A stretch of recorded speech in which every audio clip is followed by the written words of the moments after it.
आग की तरह शहर भर में फैल गई। इस दर्दनाक हादसे में दूल्हा, कार का ड्राइवर और 7 बाराती काल की गाल में समा गए। पीड़ित परिवारों के लिए मुआवजे का ऐलान हुआ। देखिए कोटा और सवाई माधोपुर से दर्दनाक हादसे की खबर।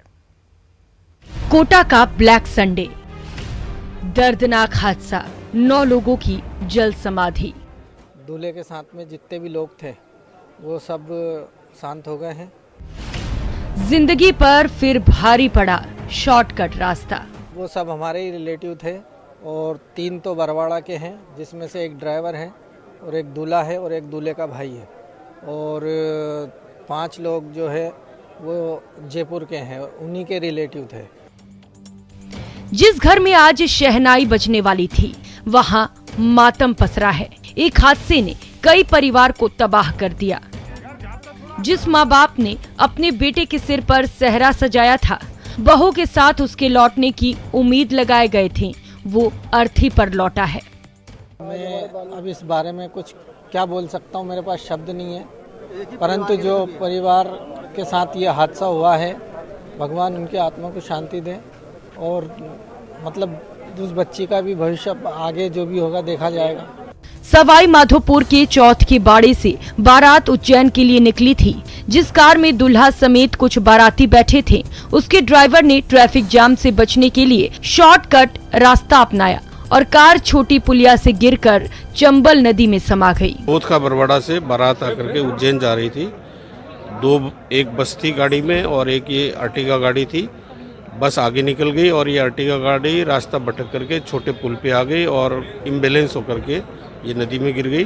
अभी सभी की शिनाख्त हो गई है, उनके परिजन भी आ गए हैं जो बारात में आगे बस में थे, उनके माध्यम से सभी शवों की शिनाख्त हो गई है। हादसा सुबह 4 बजे के करीब का बताया जा रहा है।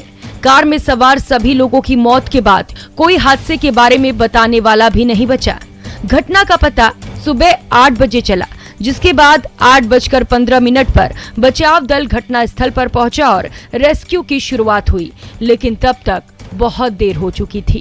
रात के टाइम पर मेरा ख्याल है कोई 3 या 4 बजे करीब रात होगी, जब जाकर के वो अचानक जो है वो उस पर गिर गई। वो किसी को भी पता नहीं लग पाया। तो वहाँ से एक राहगीर जो गुजर रहा था, उसने देखा कि कार जो है, कार का कुछ उल्टी कार का कुछ न कुछ हिस्सा उसको नजर आया, तो उसको शक हुआ।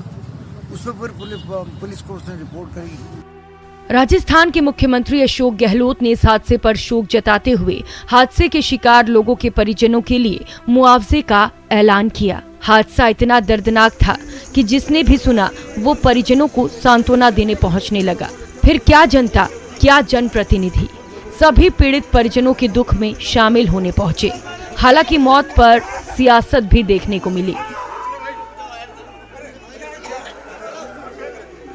रोडों की दुर्दशा है, ऊपर के जो आवागमन की पुलिया है वो बाधित है और लोगों को नीचे से होकर जाना पड़ रहा है। शहर की सूरत जो बदलना चाहते हैं और जल्दबाजी में पिछले 3 साल से पूरे शहर को खोद रखा है।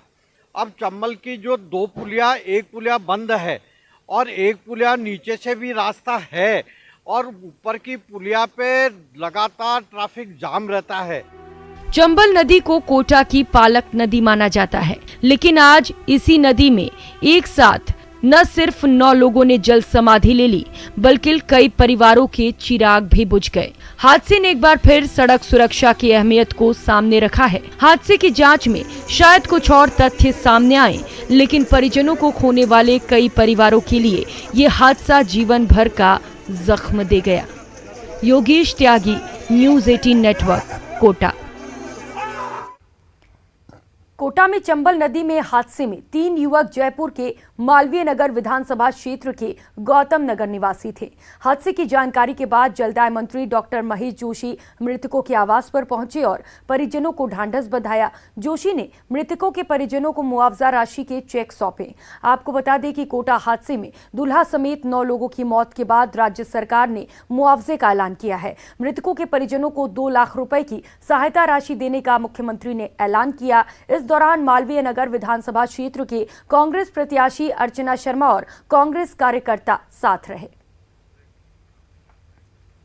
वक्त हो चला एक छोटे से ब्रेक का, लौटेंगे फौरन।